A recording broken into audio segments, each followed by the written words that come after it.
ہیں، جو نا انتہائی صحت مند ہیں، لیکن اللہ نے ان کو اولاد کی نعمت سے محروم رکھا ہے۔ یہ کس لیے؟ یہ تاکہ دنیا والوں کو معلوم ہو جائے کہ اولاد اللہ کی طرف سے عطا ہوتی ہے، اولاد اللہ کی نعمت اور رحمت ہے۔ اللہ جس کو چاہتے ہیں عطا کرتے ہیں، جس کو چاہتے ہیں اس نعمت سے محروم رکھتے ہیں۔ لہٰذا انسان بننے کی ضرورت ہے، اللہ کا بندہ بن کے رہنے کی ضرورت ہے۔ خواتین کا بیٹیوں کی پیدائش پر کوئی کردار نہیں ہے، یہ اصل کردار مرد کا ہے۔ مرد جو نہ ان کی وجہ سے بیٹیاں پیدا ہوتی ہیں، لہٰذا اپنے آپ کو مورد الزام ٹھہرانے کے بجائے مظلوم خواتین کے اوپر جو ظلم کرتے ہیں، یہ اللہ کے ہاں انتہائی ناپسندیدہ طریقہ کار ہے۔ آگے اللہ تعالیٰ نے وحی کے کچھ صورتوں کو اللہ نے ذکر کیا ہے۔ فرمایا کہ بھئی وحی کا ایک طریقہ تو اللہ ڈائریکٹ وحی نازل کرتے ہیں نبی کے دل پر، اور بعض مرتبہ اللہ کسی پردے کے پیچھے سے جو نا پہ اپنے نبی اور رسول کو آواز دیتے ہیں۔ بعض مرتبہ اللہ کیا کرتے ہیں، باقاعدہ رسول یعنی جبریل کو بھیجتے ہیں اور وہ آ کے وحی پہنچا کے چلے جاتے ہیں۔ یہ آخری شکل انبیاء علیہ السلام حضور صلی اللہ علیہ وسلم کی جو نا وحی کے دور میں سب سے زیادہ اللہ نے اسی کو بندوں پر اللہ نے اس کو رکھا ہے۔ اس کے ساتھ جو نا یہ صورت مکمل ہو جاتی ہے۔ آدھے سورہ زخرف جو نا شروع ہو جاتی ہے۔ سورہ زخرف بھی حوامیم میں سے ہے، حوامیم کی مشہور صورتوں میں سے ہے، اور زخرف کہتے ہیں سونے کو۔ اللہ تعالیٰ نے اس میں سونے کے جو نا سونے کا ذکر کیا ہے، اس وجہ سے اس صورت کا نام سورہ زخرف ہے۔ اس میں بھی اللہ تعالیٰ نے مکی صورت ہے، اس میں اللہ نے اپنے قدرت کے دلائل کو، اپنے توحید کے دلائل کو، مشرکین مکہ کے جو نا مختلف اعتراضات کو، خصوصاً جو کہا کرتے تھے کہ یہ فرشتے مؤنث ہیں، یہ فرشتے اللہ کی بیٹیاں ہیں، اللہ تعالیٰ نے ان کے جواب دیا ہے کہ بھئی کیا تم لوگ فرشتوں کی پیدائش کے وقت موجود تھے؟ اللہ تعالیٰ نے انسان کو تو بعد میں پیدا کیا، فرشتے تو پہلے سے پیدا ہیں۔ اللہ تعالیٰ نے ان کا منہ بند کیا ہے جو اس طرح کے اعتراضات کرتے ہیں، اور پھر اپنے باپ دادوں کی رسومات کو جو نا بڑے جو نا اہمیت دینے والوں کو اللہ تعالیٰ نے خصوصی طور پر ان کی نوٹس لیا ہے کہ تمہارا یہ طریقہ کار صحیح نہیں ہے۔ اصل چیز کیا ہے؟ اصل چیز اللہ کی طاقت اور اللہ کی رحمت ہے۔ اور پھر جو نا اللہ تعالیٰ نے یہاں یہ بھی ذکر کیا ہے کہ بھئی یہ جو انسان کے لیے اللہ نے جانور سواری کے لیے پیدا کیے ہیں، یہ بھی اللہ کی بڑی نعمتیں ہیں۔ جب بھی ان سواریوں کو استعمال کیا جائے تو اللہ کی حمد و ثنا جو نا اس کے اوپر کیا جائے، اس کو اللہ تعالیٰ نے یہاں ذکر کیا ہے۔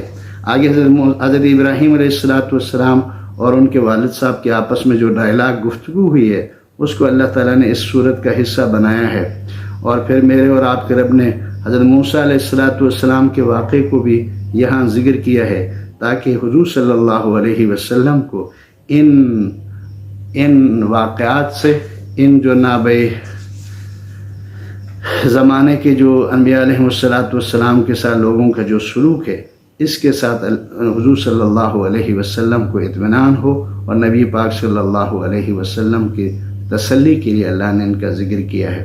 حضرت عیسیٰ علیہ السلام ان کی والدہ کا ذکر اللہ نے کیا ہے، اور ان کے اوپر جو عیسائیوں کے اعتراضات ہیں ان کو ذکر کر کے اللہ تعالیٰ نے فرمایا کہ حضرت عیسیٰ علیہ السلام کی بول تو یہ ہے، فرمایا کرتے تھے کہ ان اللہ و ربی و ربکم، اے اللہ تو میرا اور تمہارا رب ہے، فاعبدوہ ھذا الصراط المستقیم، اسی اللہ کی عبادت کرو، یہی صراط مستقیم ہے۔ اللہ تعالیٰ نے اس کا بھی یہاں ذکر کیا ہے۔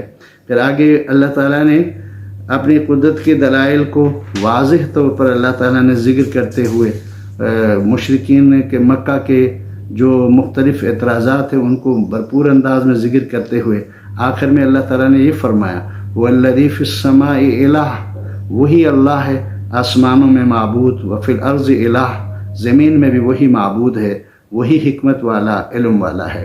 تو زمین میں جو بھی جہاں بھی انسان بستا ہے اس کے اوپر اللہ تعالیٰ ہی معبود ہے، اللہ تعالیٰ ہی جو نا وہاں موجود ہے، اسی لیے اس کو ماننے کی ضرورت ہے۔ دوستو اس کے ساتھ جو نا اگلی آیت سورۃ الدخان شروع ہو جاتی ہے اگلے حصے میں۔ سورہ دخان جو سورت بھی ہے یہ بھی حوامیم میں سے ہے۔ اس سورت میں اللہ نے ایک دخان یعنی اللہ تعالیٰ نے دعا کا ذکر کیا ہے، کائنات کے اندر جو دعا ہے تھا اس دعاؤں کو اللہ تعالیٰ نے ذکر کیا ہے، لہٰذا اس لفظ کی وجہ سے اس صورت کا نام سورۃ الدخان ہے۔ اس کے شروع میں اللہ تعالیٰ نے حامیم کے بعد قرآن مجید کی قسم کھائی ہے اور یہ فرمایا کہ انا انزلناہ فی لیلۃ مبارکہ، ہم نے اس قرآن کو لیلہ مبارکہ میں نازل کیا۔ انا کنا منذرین، ہم اصل میں ڈرانے والے ہیں۔ فیہا یفرق کل امر حکیم، ہر حکمت والا کام اس دن جو نا تقسیم ہوتا ہے، یہ ہماری طرف سے۔ انا کنا مرسلین، اور ہم کیا ہے، رسول بیچنے والے ہیں۔ رحمتا من ربک، یہ تیرے رب کی رحمت ہے۔ انہ هو السمیع العلیم، وہ اللہ سننے والا اور جاننے والا ہے۔ لیلہ مبارکہ سے مراد یہاں لیلۃ القدر ہے۔ اس کی پوری تفصیل انا انزلناہ فی لیلۃ القدر وما ادراک ما لیلۃ القدر میں اللہ نے جو نا بیان فرمایا ہے۔ کچھ لوگوں نے یہاں اس سے مراد 15 شعبان کی رات بھی لی ہے، لیکن اصل اور صحیح تفسیر یہ ہے کہ لیلہ مبارکہ وہی لیلۃ القدر ہے جس میں اللہ تعالیٰ نے قرآن کو نازل کیا اور اسی کی عبادت کو اللہ نے 1000 مہینوں کی عبادت سے افضل قرار دیا۔ اس کا بھی یہاں ذکر ہے۔ آگے سورۃ الجاثیہ جو نا خصوصی طور پر سورۃ الجاثیہ شروع ہو جاتی ہے۔ سورۃ الجاثیہ بھی حوامیم میں سے آخری سورت ہے، اور اس سورت میں جو نا اللہ تعالیٰ نے انسان گھبراہٹ کی وجہ سے، خوف کی وجہ سے اللہ کے سامنے قیامت گھٹنوں کے بل گریں گے، ان کی اس کیفیت کا ذکر کیا ہے۔ جاسیہ کہتے ہیں گھٹنوں کے بل بیٹھنے کو اور گرنے کو۔ اللہ تعالیٰ نے اس لفظ کو یہاں استعمال کیا ہے، اسی وجہ سے اس کا نام سورۃ الجاسیہ ہے، اور اس میں بھی مکی صورت ہے۔